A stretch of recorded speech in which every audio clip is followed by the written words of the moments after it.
आज हम प्रतिलोम के बारे में पढ़ना चाहते हैं। ठीक है, प्रतिलोम का अंग्रेजी होता है इनवर्स, और ये दो तरह का होता है, एक योगात्मक प्रतिलोम और एक होता है गुणात्मक प्रतिलोम। योगात्मक प्रतिलोम को इंग्लिश में एडिटिव इनवर्स और गुणात्मक प्रतिलोम को अंग्रेजी में हम मल्टीप्लिकेटिव इनवर्स कहते हैं। ठीक है, अब यहाँ पर हम प्रतिलोम की बात जब करते हैं तो विशेष रूप से ये पूर्णांक संख्याओं के लिए या परिमेय संख्याओं के लिए अप्लाई किया जाता है। अगर हम योगात्मक प्रतिलोम की बात करते हैं तो योगात्मक प्रतिलोम में क्या होता है, कोई संख्या अगर धनात्मक हो रहेगा तो उसका योगात्मक प्रतिलोम उसका ऋणात्मक हो जाएगा, और कोई संख्या अगर ऋणात्मक है तो उसका योगात्मक प्रतिलोम धनात्मक हो जाता है। लेकिन गुणात्मक प्रतिलोम के मामले में क्या होता है कि अगर कोई संख्या है ना, किसी संख्या का हमें गुणात्मक प्रतिलोम निकालना है तो उस स्थिति में उसका हर अंश बन जाएगा और अंश हर बन जाएगा। तो यहाँ पर कुछ संख्याएं हैं जिनका हमें योगात्मक प्रतिलोम और गुणात्मक प्रतिलोम निकालना है। जैसे कह रहा -2 है तो -2 का योगात्मक प्रतिलोम निकालना है तो क्या कर देंगे, उसमें माइनस से गुणा। अगर योगात्मक प्रतिलोम निकालना तो क्या कर दें, सीधे माइनस से गुणा कर दें। या तो आप एक उपाय लगा सकते हैं, अगर कोई संख्या ऋणात्मक है तो उसे धनात्मक के रूप में लिख दीजिए। जैसे -2 का योगात्मक प्रतिलोम निकालना है तो +2 लिख दिया जाए, या माइनस से हम क्या कर देंगे, मल्टीप्लाई ब्रैकेट में लिख करके, तो -+ का मल्टीप्लाई +2 हो गया। ऐसे +3 का योगात्मक प्रतिलोम निकालना है तो +3 का क्या हो जाएगा, -3। फिर 4/5 का योगात्मक प्रतिलोम निकालना भी प्लस में है तो ये माइनस से गुणा हो जाएगा, तो माइनस हो गया। 2/3 का गुणात्मक प्रतिलोम निकालना तो गुणात्मक प्रतिलोम में क्या होता है, हर अंश बन जाएगा, अंश उल्टा हो जाता है, यानी यहाँ 2/3 है तो वो 3/2 हो जाएगा। ठीक इसी प्रकार से 4/5 का हमें गुणात्मक प्रतिलोम निकालना है तो उस स्थिति में ये 5/4, यानी 5 ऊपर चला जाएगा, 4 नीचे, 5 हर है और अंश है तो हर अंश बन जाएगा अंश, इस प्रकार से 5/4 प्राप्त होगा।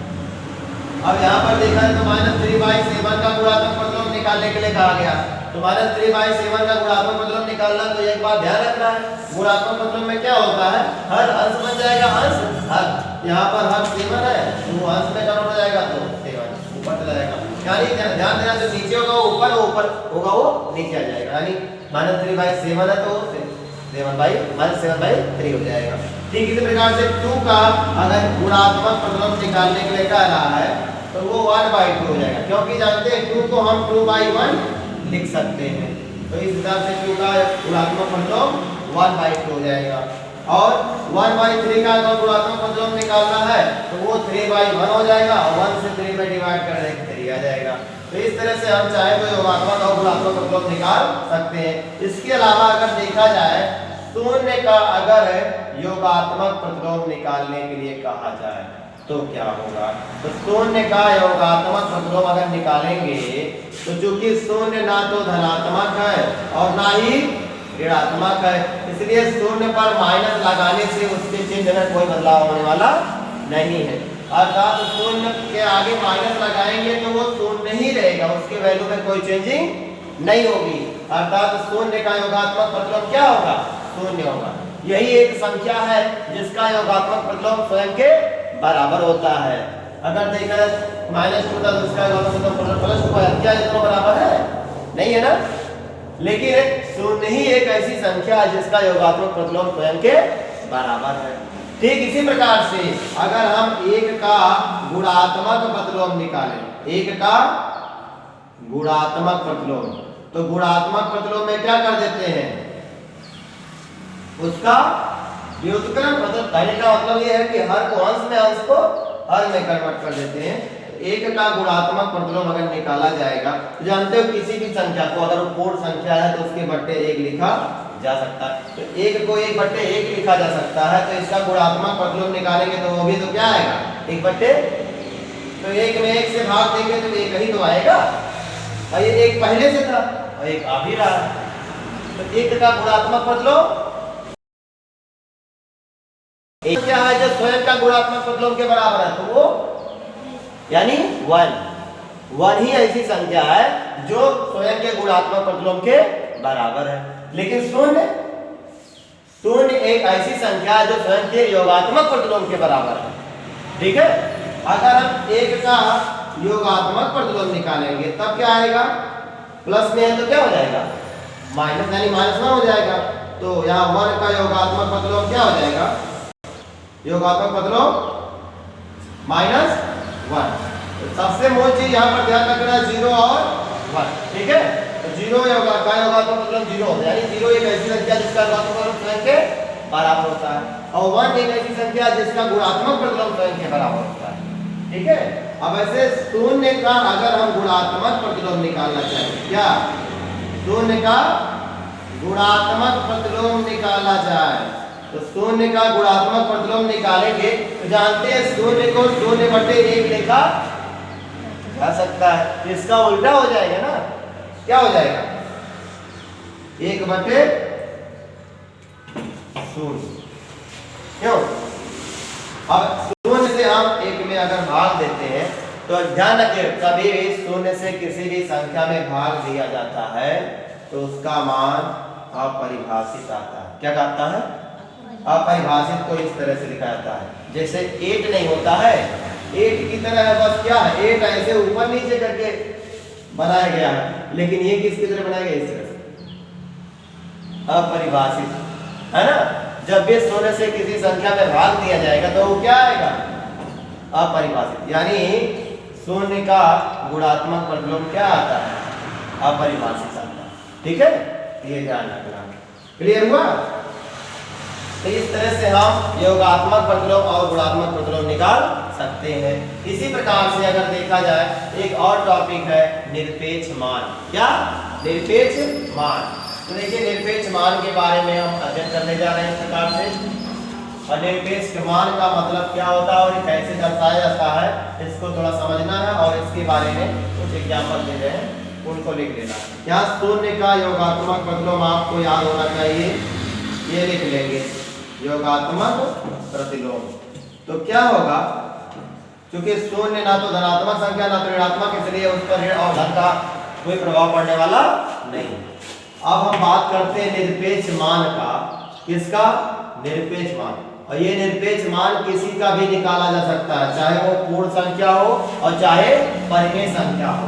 तो निरपेक्ष मान का देखिए अंग्रेजी क्या होता है, इसको अंग्रेजी में बोलते हैं एब्सोल्यूट वैल्यू। क्या बोलते हैं, एब्सोल्यूट वैल्यू। वैल्यू मींस मान, ठीक है। और खास कर ये आप पूर्णांक संख्याओं के लिए पहले निकालना सीखेंगे। तो कोई भी संख्या पूर्णांक है, चाहे वो प्लस में हो चाहे माइनस में हो, तो उसका निरपेक्ष मान अगर निकालते हैं तो निरपेक्ष मान निकालने के लिए उस संख्या पर ऐसे दो खड़ी लाइनें उसके दाएं और बाएं खींची जाती है, और इसे पढ़ा जाता है मॉड। क्या पढ़ा जाता है, इसे पढ़ा जाता है का मॉड। मॉड का पूरा नाम होता है मॉडुलस। क्या होता है, मॉडुलस, मतलब होता है मापांक। और ये मॉड जब किसी संख्या पर लगाया जाता है तो वो उसके संख्यात्मक मान को दर्शाता है, उसके चिन्ह को नहीं। मॉडुलस, मॉड का मतलब यानी निरपेक्ष मान का मतलब उस संख्या का संख्यात्मक मान, चिन्ह उस स्थिति में हट जाएगा उससे, ठीक है। जैसे +2 है, अगर उसका हमें मॉड निकालना है, +2 का निरपेक्ष मान, +2 का निरपेक्ष मान का मतलब क्या हो गया कि +2 के ऊपर मॉड लग गया। और निरपेक्ष मान का मतलब ये होता है कि उसका संख्यात्मक मान क्या है, अर्थात वो 0 से कितना दूरी पर है संख्या। तो संख्या रेखा जब आप बनाते हैं तो संख्या रेखा में 0 के बाएं तरफ माइनस में संख्याएं होती हैं और दाएं तरफ प्लस में संख्याएं होती हैं, इस प्रकार से, ठीक है। तो अगर देखा जाए तो ये जो संख्याएं ले रहे हैं, ये संख्याओं के जो मतलब निरपेक्ष मान होंगे वो शून्य से चली गई दूरियां जो होंगी उन्हीं को कहेंगे, ठीक है। जैसे शून्य से कितनी कदम दूरी ये चल रहा है, तब -3 आ रहा है, तो 3 यानी 3 यूनिट। तो -3 शून्य से कितनी दूरी पर है, 3 इकाई दूरी पर है, यानी उसका संख्यात्मक मान यानी निरपेक्ष मान कितना है, 3 है।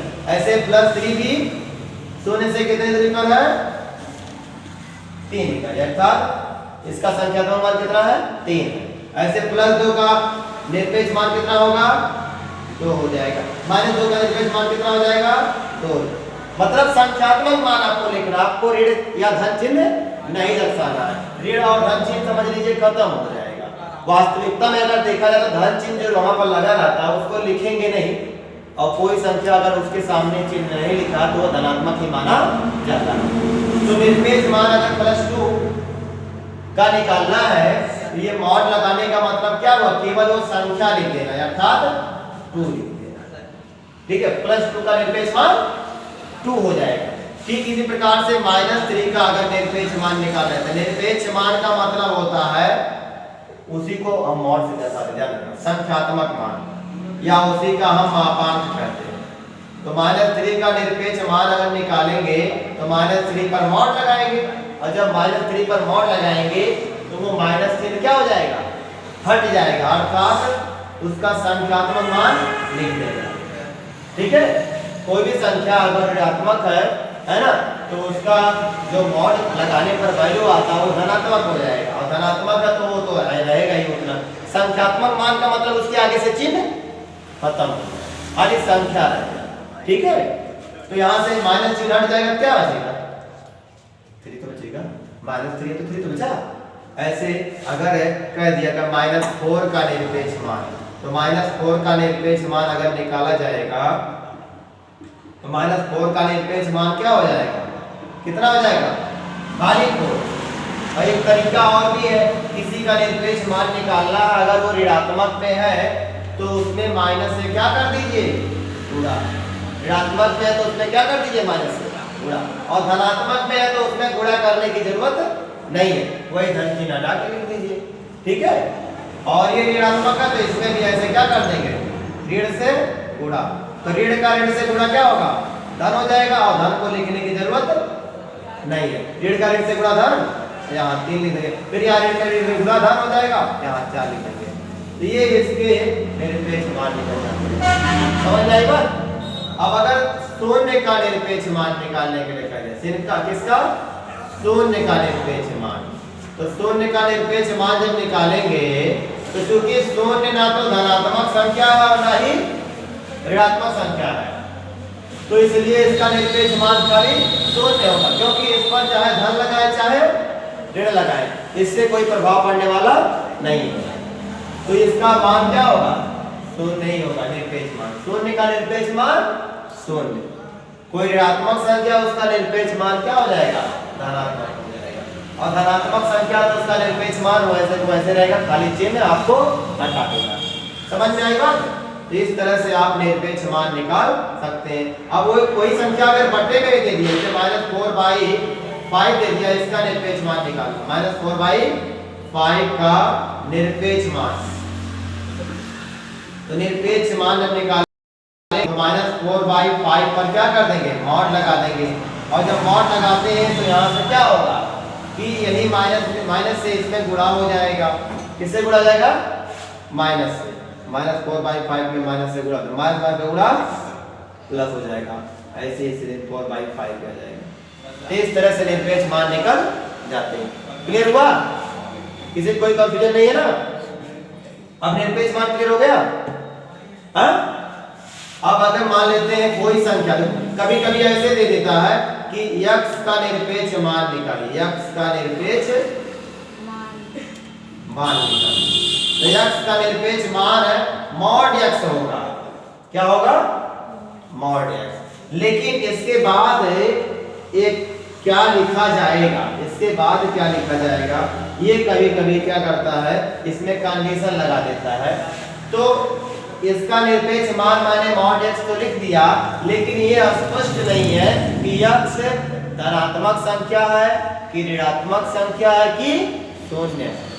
तो यहाँ पर यदि x का मान क्या हो, 0 से बड़ा हो या उसके बराबर हो, यदि x का मान 0 से बड़ा हो या उसके बराबर, तो 0 से बड़ा रहेगा तो धनात्मक क्या हो जाएगा, धनात्मक। तो मॉड x का जो मान होगा वो x के बराबर हो जाएगा। क्या हो जाएगा, कब, जब x का मान 0 से या तो बड़ा हो या तो बराबर हो। तो बड़ा रहेगा तो धनात्मक और बराबर रहेगा तो 0, तो 0 का मान 0 होता ही है, और धनात्मक रहेगा तो वैसे वैसे लिख दिया जाता है। तो ऐसी स्थिति में जब x का मान यानी कोई संख्या 0 से बड़ी है या उसकी 0 के बराबर है तो मॉड x का मान मॉड x के मान x को के बराबर लिख देंगे। ये पहला कंडीशन है।